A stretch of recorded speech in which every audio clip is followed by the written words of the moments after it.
Hadirin sekalian yang dirahmati oleh Allah, tidak ada alasan buat kita untuk tidak bergembira atas kelahiran Nabi Yuna Muhammad sallallahu alaihi wa ala alihi wasallam.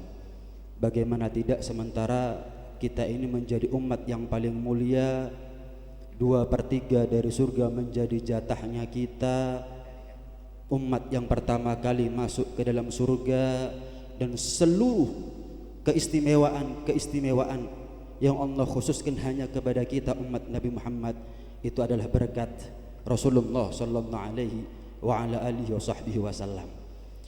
Bagaimana tidak kalau anak kita lahir kita senangnya setengah mati, masa Rasulullah lahir kita nggak senang sama sekali. Karena itu kalau kita kapan masuk Ramadan berharap ketemu Lailatul Qadar, ketahuilah nggak ada Lailatul Qadar kalau nggak ada Lailatul Maulidil Mustafa sallallahu alaihi wa ala alihi wasallam. Kalau kapan ada di Ramadan kita memperingati malam nuzulul Quran, ketahuilah nggak ada 17 Ramadan malam nuzulul Quran yang kita peringati setiap tahunnya kecuali diawali dengan Lailatul Maulid, malam kelahiran Rasulullah sallallahu alaihi wa ala alihi wasallam. Kapan kita ketemu hari raya Idul Fitri senangnya setengah mati.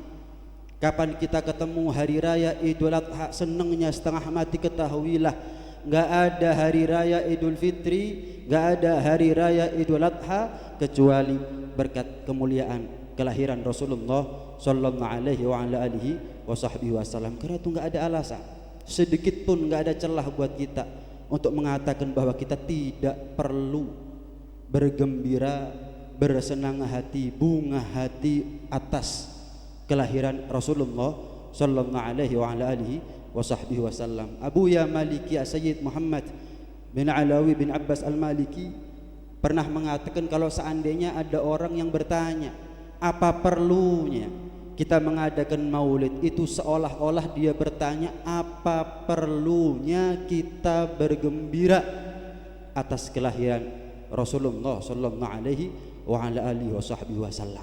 Ini adalah pertanyaan yang bodoh. Itu adalah pertanyaan yang terlalu fatal sehingga nggak perlu dijawab.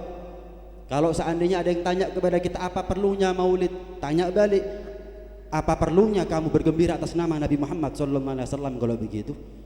Karena itu apa yang kita lakukan ada di malam hari ini. Mungkin ada yang bersafari maulid setiap malamnya berpindah-pindah menempuh jarak yang jauh, memakan tenaga fisik dan pikiran dan biaya.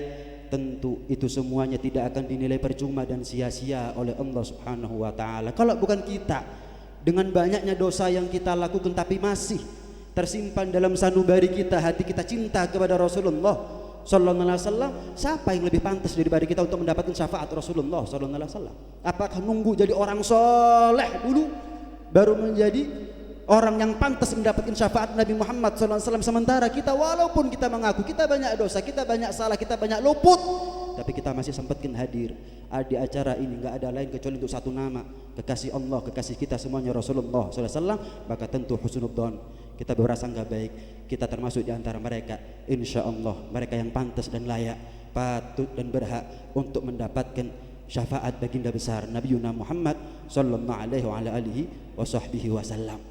Hanya iblis yang nggak senang dengan kelahiran Nabi Muhammad sallallahu alaihi wasallam. Dalam kitab Bidayatul Hidayah, Al-Bidayah wan Nihayah, Al-Imam Ibn Katsir mengatakan bahwa iblis itu pernah 4 kali merasa marah atau merasa kecewa. Yang pertama ketika dia dilaknat oleh Allah. Yang kedua ketika dia diusir dari surga oleh Allah. Yang ketiga ketika turun suratul Fatihah kepada Rasulullah SAW. Dan yang keempat adalah ketika dilahirkannya baginda besar Nabi Yuna Muhammad sallallahu alaihi wa ala alihi wasallam.